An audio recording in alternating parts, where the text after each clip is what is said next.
Once again, a hearty good morning to each one here present. It is once again a great, beautiful day, and we are blessed by the Lord that we can come together in this manner. The scripture that we have read is in Mark chapter 4, and we're reading. And I'll read more verses now at this moment than the introduction. And we have had the hymn now, and as a song leader, I knew that would be the hymn that I would also have chosen if I was now the song leader, because it reflects everything in this passage. Jesus calms the storm. Verse 35 and following, and the same day, when the even was come, he says unto them, now the disciples, Jesus telling the disciples, let us pass over unto the other side. Now they're at the lake of the Sea of Galilee, and they have to cross over onto the other side. And when they had sent away the multitude, they took him even as he was in the ship. And there were also with him other little ships. So though they sent the multitude away, because remember the multitude followed him wherever he went, because they were hungry and thirsty to hear the wise words from the wisest man that ever lived. And we see that even those that can cross over the waters, they followed suit. And it says there arose a great storm of wind, and the waves beat the ship, so that it was now full of water, I presume. And he was in the hinder part, or in the stern part of the ship, asleep on a pillow. And they awake him and say unto him, Master, carest thou not that we perish? And he arose and rebuked the wind, and said unto the sea, Peace, be still. And the wind ceased, and there was a great calm. And he said unto them, Why are you so fearful? How is it that you have no faith? And they feared exceedingly, now the disciples, and said one to another, What manner of man is this, that even the wind and the sea obey him?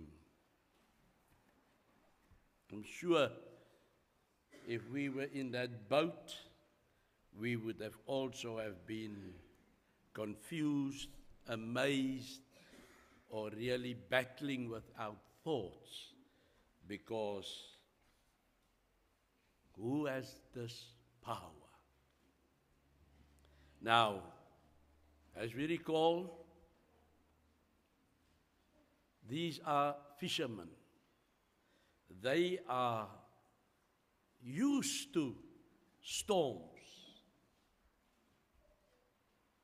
I mean, you tell me a man that goes to sea and is not used to it.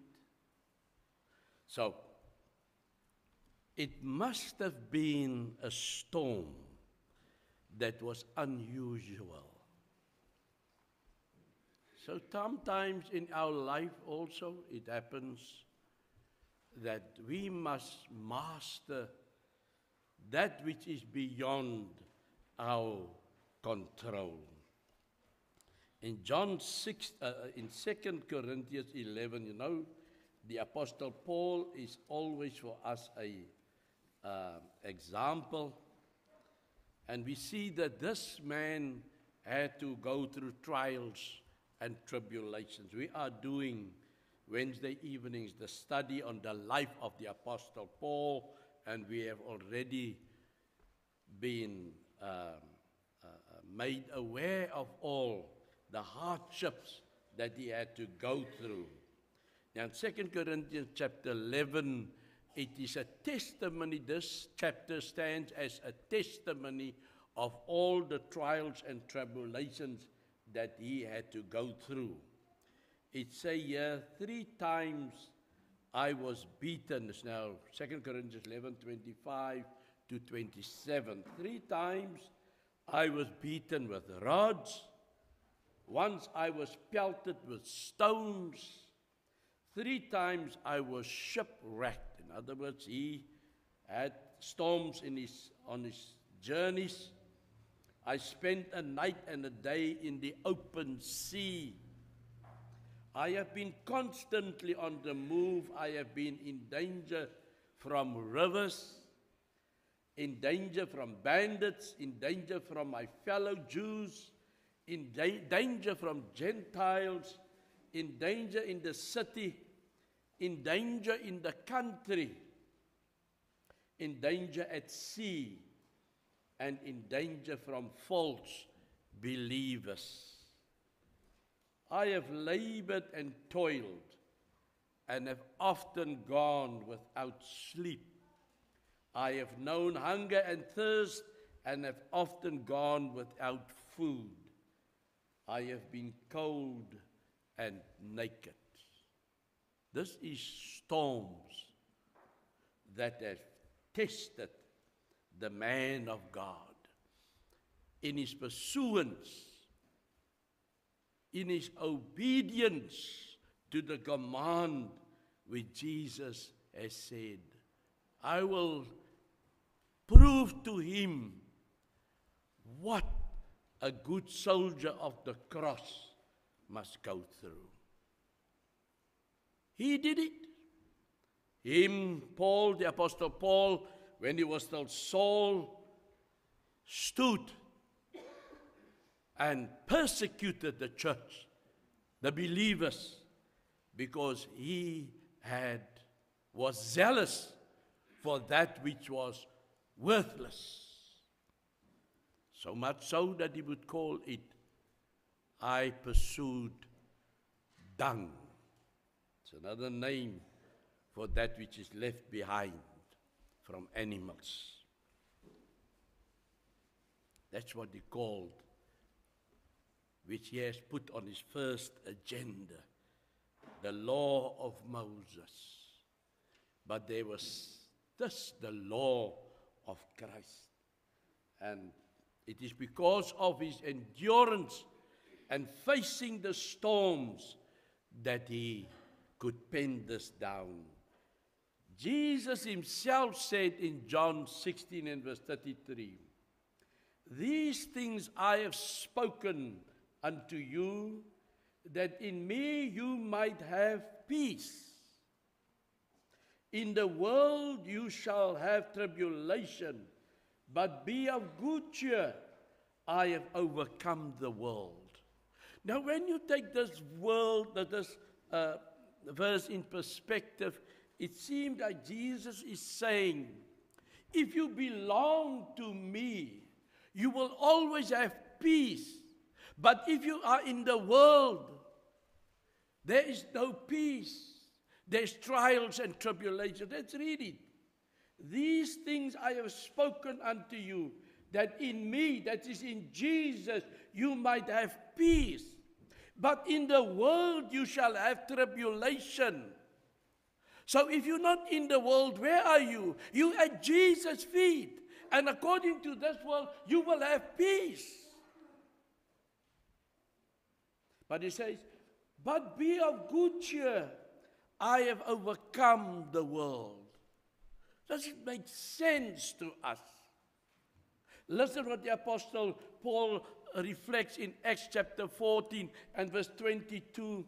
He says, confirming the souls of his disciples and exhorting them to continue in the faith. It is now Paul reflecting what Jesus taught, and that we might through much tribulation enter into the kingdom of heaven. Now the Apostle Paul states it. He's not stating peace with God. He's stating with much tribulation we will find our following the truth is not easy. But when we read Jesus' word, we will find that when we are in these storms, there's also peace. There's peace at heart that we know that we will find the going tough. If being a follower of Christ means smoothness, many would have been the followers. But Jesus is putting the world at us and saying, there is the world. And in that world, there's trouble. And we are in the world, but we're not part of the world. Therefore, when we are in the world, storms will come our way. As these disciples, when they were in the boat, Jesus was, so I sometimes find a pillow in the boat. These are rugged boats. But when I do read in the Bible, we find that the Apostle Peter, when he saw that it was Jesus walking on the water, he had to clothe himself. I think these fishermen usually take off their dry clothes because they know being in the water they can be wet, and so all of their clothes may be thrown there in the stern, and maybe Jesus used that as a pillow so that they can be, because it's rugged, it's hard. That's how I say. I don't think they got a little pillow specially there, but he made a pillow from all the clothes that these fishermen had, that overcoats. Remember, it's also cold at sea, and that is what he used as a pillow, just so he can cushion his head from the ruggedness of the boat. And there he was, fast asleep. And here, rugged men, brave men are feared because this is no ordinary storm.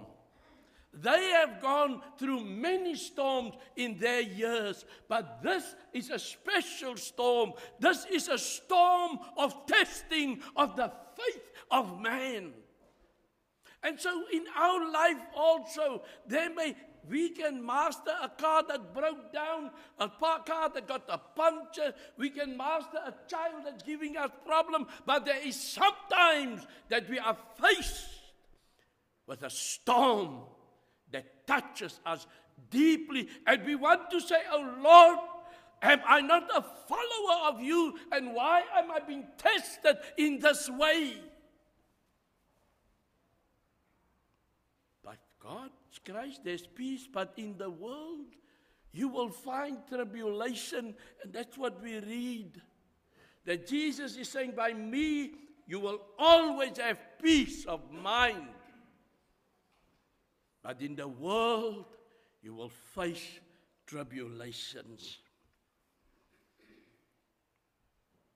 And so this morning, as we delve deeper into the situation, we find Jesus helps us as he has helped the disciples through this ordeal. He is still the master. He is still the one that has the peace. He is still the one that can still the storms, whether they are figuratively. Jesus is the master. He gives us faith. We can overcome the storms of life through faith. Let me see. Psalm 46, verses 1 to 3 reads as follows. God is our refuge and strength, a very present help in trouble. Therefore we will not fear, though the earth gives way, Though the mountains be moved into the heart of the sea, though its waters roar and foam, though the mountains tremble at its swelling. All these words, but the introduction of it says, God is our refuge and strength, a very present help in troubles. The psalmist says, no matter how big the problem, no matter how severe the storm, always remember this. There is one that controls it all. The psalmist says, God is our refuge and our strength, a very present help in trouble. He's there. He's there in our trouble. He's present in our trouble. We do not need to ask, where was God when this trouble struck me? He was there because it says, God is our refuge and strength, a very presence here and help in our trouble. Further down in the same Psalm 46 and verses 10, it says, be still and know that I am God. Be still and know that I am God. I will be exalted among the nations. I will be exalted in the earth. The Lord of hosts is with us. The God of Jacob is our fortress. We need never to fear. Jesus asked them, why are you so faithless for those that were in the... Why did you fear their lack of faith? And so this morning, we are encouraging one another that as soldiers of the cross, we realize that with Jesus there is peace. But in the world, we will always have tribulation. So Jesus wants to build our faith. And Jesus helps us deal with our storms through His Word. In Matthew chapter 7 and verses 24 and 27, He says, therefore, whosoever hears these sayings of mine and does them, I will liken him unto a wise man who built his house upon a rock. And there we have two examples of Jesus saying, I am teaching you. You're accepting my word. You're obeying my word.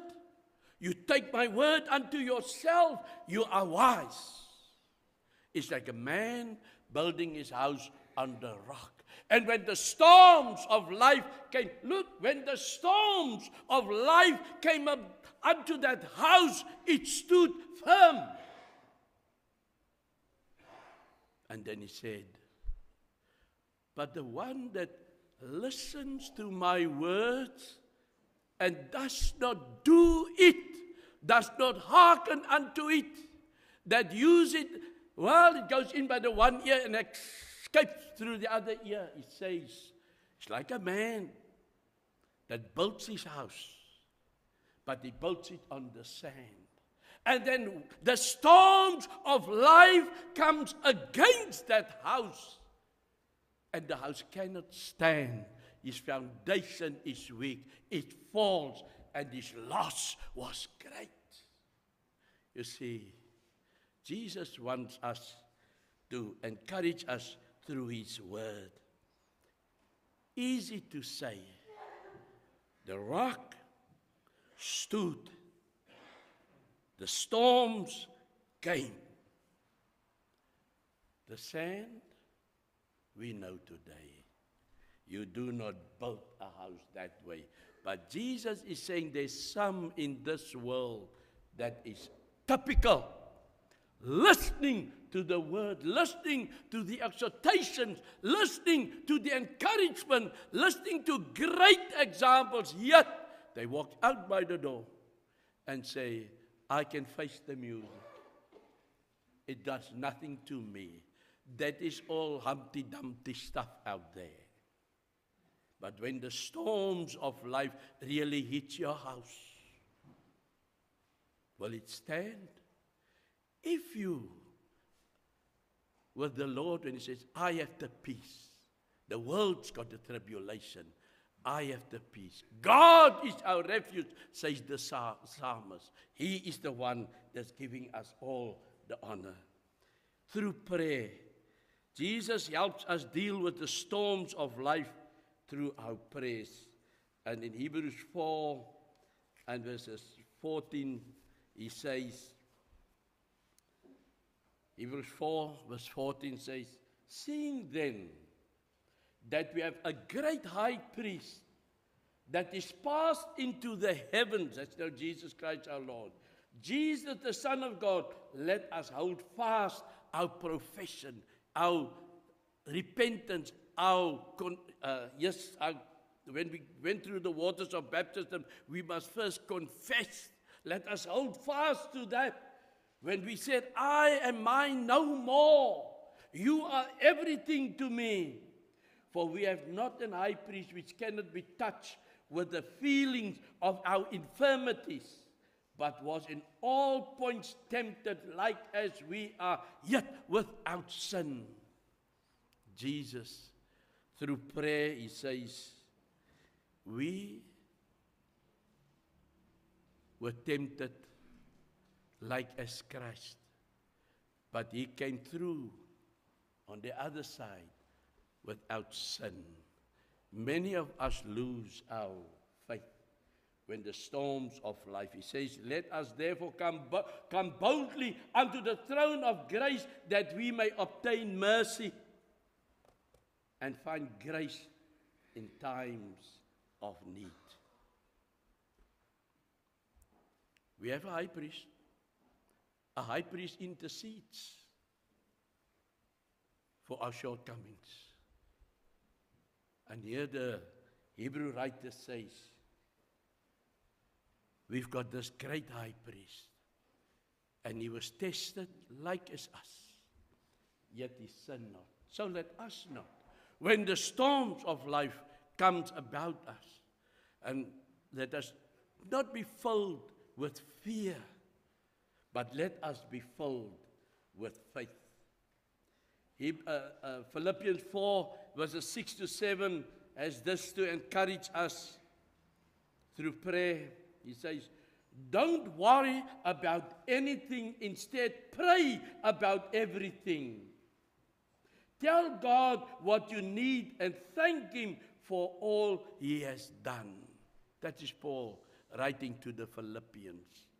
He's saying, we need not to worry. These fishermen had the most powerful person amongst them. And you know, when we read Mark chapter 4, then there is a few parables that goes before it, in which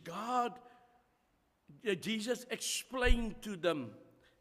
If I just had to just go, and the one is the sowing. He said the parable of the sower, which he taught them. There's 4 kinds of manner of accepting the word of God. There's the candle under the bushel. No one gets good information and can put it under the candle under a table or under the bed. He says that then the parable of the growing seed, how it becomes much more. And then the parable of the mustard seed, it is the smallest of seeds. Yet it grows so big that even the birds of the air can come and nest in it. And then it says, Jesus used so many parables. And yet in this time, these disciples that have heard that their faith should have grown, they lack. And now this morning also, we also are encouraged every Lord's Day through various messages how we ought to walk amongst men. Jesus helps us deal with the storms through His faith, builds our faith through His word, that we must hearken unto it, obedience to it, through prayer, when He says He is the high priest, and He intercedes for us. And also in Philippians 4:6, we need not to worry, because tell God what you need and thank Him for what He has done. That is the advice that the Apostle Paul gives. And then, lastly, through His sacrifice. The storms of life is beating against us. There's the greatest storm that is coming, and we've got to face it. The greatest storm is in 2 Peter 3 and verses 7. He says, "But the heavens and the earth, which are now, by the same word are kept in store," by the same word, the word of the Lord, the word that can keep us standing, "reserved unto fire against the day of judgment and perdition of ungodly men." So there's a judgment day coming for those that rejected, refused, and treated God's word as Mickey Mouse.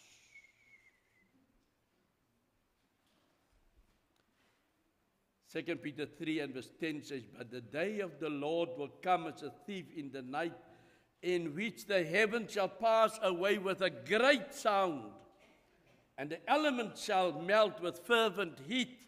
The earth also and the works that are therein shall be burned up." The Apostle Peter, warning through the word of the Lord that there's a great day coming. A great day coming. Are you ready for that great storm that is coming? Will you be able to face it? Yes, if you have Jesus in your midst. There's a chorus that we usually sing, "With Jesus in my boat, I can smile at the storm, smile at the storm. With Jesus in my boat, I can smile at the storm until He takes me home." Wow! And we sang it when we was little ones. Are we still singing that song? Or does we say, it's kindergarten. I need strong stuff now. Well, here it is, the strong stuff. There's a judgment day coming. But the little song that we sing as kindergarten, with Jesus in the boat, you have peace. But Jesus out of the boat, you are liable for the storms. And storms have no mercy. Look at these boats that are stranded, and you see how that sea pounders that massive boat, and eventually after a week or two, it's broken up. What about your life? Are you stronger than a boat? Stronger than a ship that was made to last, to test all the storms at sea? The Apostle Peter says, there's a day coming, like a thief in the night, in which the heavens will pass with a great noise. The elements shall melt with fervent heat. And that day would come. As true as the Lord is the Lord, that every man be a liar and God be true. That day is coming.